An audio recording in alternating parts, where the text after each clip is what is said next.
Ողջունում եմ բոլորիդ, խաղաղության դատավարությունը շարունակվում է, ինչպես տեղյակ եք վերաքննիչ դատարանում, մենք իհարկե շատ լավ հասկանում եւ բարձ դիտակցում ենք, որ սա ֆորմալ բնույթ է կրում եւ այստեղ որևէ փոփոխություն չի կարող լինել Արաչյանի դատավճռի հետ կապված, բայց դիտակցելով, որ միջազգային դատարան տանող ճանապարհը հենց դա է, մենք դիմել ենք վերաքննիչ դատարան, այդ մասին էլ հայտարարել ենք դատարանում, որևէ գաղտնիք չկա։ Նույնիսկ որոշ պաշտպաններ արդեն մտահոգություն են հայտնում դատական կոլեգիայի նիստում, որ այսպիսի դատավարությամբ եւ այսպիսի փաստերով գնալ միջազգային դատարան իրենց համար շատ ծանր կլինի եւ ամոթ է եւ պաշտոնապես են իրենք դատական ամբիոնից հայտարարում եւ չեն ուզում որպեսզի այս ձևով այս ընթացքով գնան միջազգային դատարան եւ պարտվեն։ Ինչ կլինի այլ հարց է։ Անընդհատ դատավորը խոսում է բաց դատավարությունից, արդարությունից, արդարադատությունից, բայց ինչպես առաջին ատյանի դատարանն էլ հիմա էլ նույնն է, որևէ փոփոխություն, որևէ էական բան չկա։ Անցած շաբաթ իմ ելույթներ, իմ խոսքներ, ես ներկայացի թե ինչու եմ դիմել վերաքննիչ դատարան, խոսքս գրեթե նույնն էր, ինչ որ Արաչյանի դատարանի վերջին խոսքում, որ սա քաղաքական պատվերով եւ քաղաքական դատավարություն է, այս դատավարությունը որևէ կապ չունի քրեական հանցագործությունների հետ, սա էթնիկ պատկանելիության եւ ազգային ատելության հողի վրա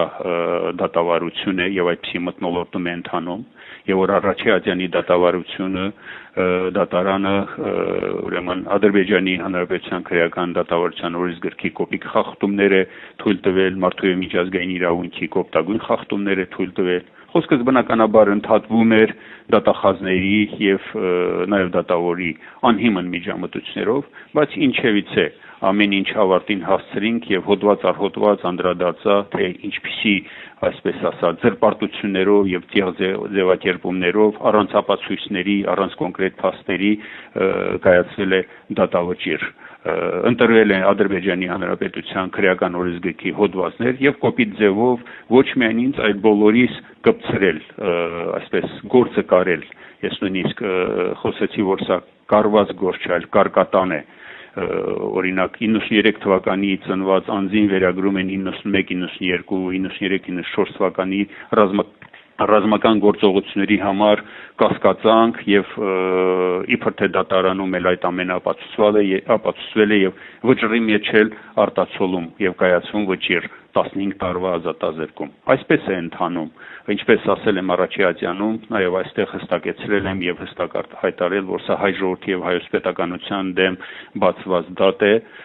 հստակ ռազմավարությամբ եւ հեռահար նպատակներով։ Կարևորը մեր ողջախոհությունն է, համբերատար եւ նպատակասված մեր քայլերն ենք անում, արժանի ելույթներ ունենք, իսկ միջազգային դատարանի եւ միջազգային ատյանների հետ կապված ընդհանրապես քմծիծաղով եւ արհամարական են վերաբերվում։ Ամենածանրը այն է, որ մեր երեսին ուղղակի շպրտում են այսպես մտքեր, որ